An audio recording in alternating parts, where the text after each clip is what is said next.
Hello, I'm Cheryl Dillingham, and I'm running for Humboldt County Auditor Controller. I think there are a few possible consequences. The first one being kind of the most obvious, which is Humboldt County has 2,000 employees and a budget of $500 million.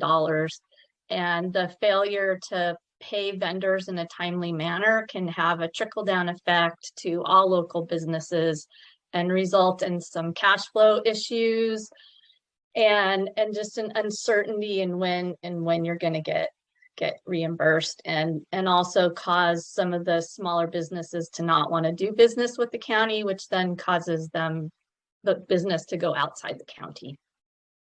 The other one is the failure of audits and the resulting impacts to drawdown for programs like workforce development, which helps make sure that local businesses have a trained workforce, because having employees that can do the job is very important for businesses to get their work done and deliver their services and to grow and to be effective.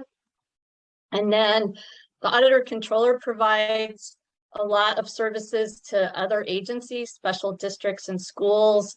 And if they don't know what their current cash flow looks like because the reporting's behind, then they're uncertain about what they have to spend, and it can result in them not spending money or making timely payments. So it kind of just balloons out to touch everybody. And I think that covers it.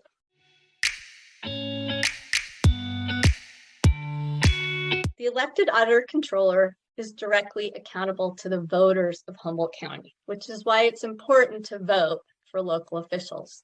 The reason the auditor controller is elected is to create a system of checks and balances between the board of supervisors and the auditor controller and the financial accounting of the county. The authority and responsibilities of the auditor controller are primarily contained in government code, meaning there's not a lot of discretion as to what the auditor is supposed to do and how it's supposed to be done. The board of supervisors are responsible for ensuring that county government functions properly and that services are provided to the community. The board sets policy and allocates resources through the budget process. The auditor controller is an elected department head, and as such is governed the same way as any other department head. The board tells department heads what the policies are, and I think that's totally appropriate. You know, the board of supervisors does things like set office hours, set staffing levels, and allocate resources. When things start to have problems is when the board isn't getting things done in a way that supports the services for the community, and then the auditor, so if the auditor isn't doing what they need to do, the board isn't going to get what they need.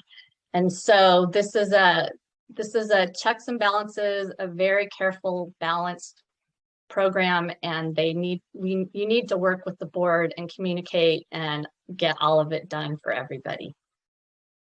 Since I'm not currently working in the office, it's difficult to understand what is causing all of the problems.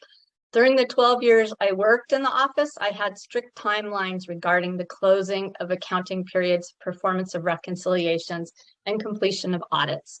Mandated state and federal reports were accurate and filed on time. I plan to implement 4 account core principles if elected auditor controller.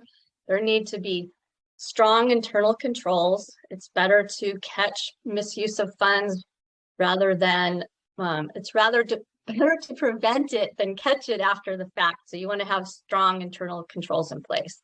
And then you need to have accurate reporting that's available so that departments and the board can make decisions. And then that information needs to be timely, because accuracy without timeliness is really not worth much. So there needs to be real-time, real accurate reporting. And then you need to have organizational responsibility, meaning departments need to be responsible for what they spend, the revenues they bring in, and conforming with the policies and procedures set by the auditor controller.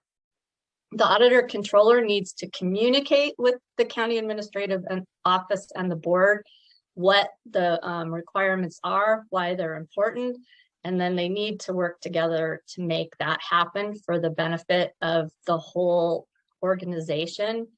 And hopefully I can make that happen.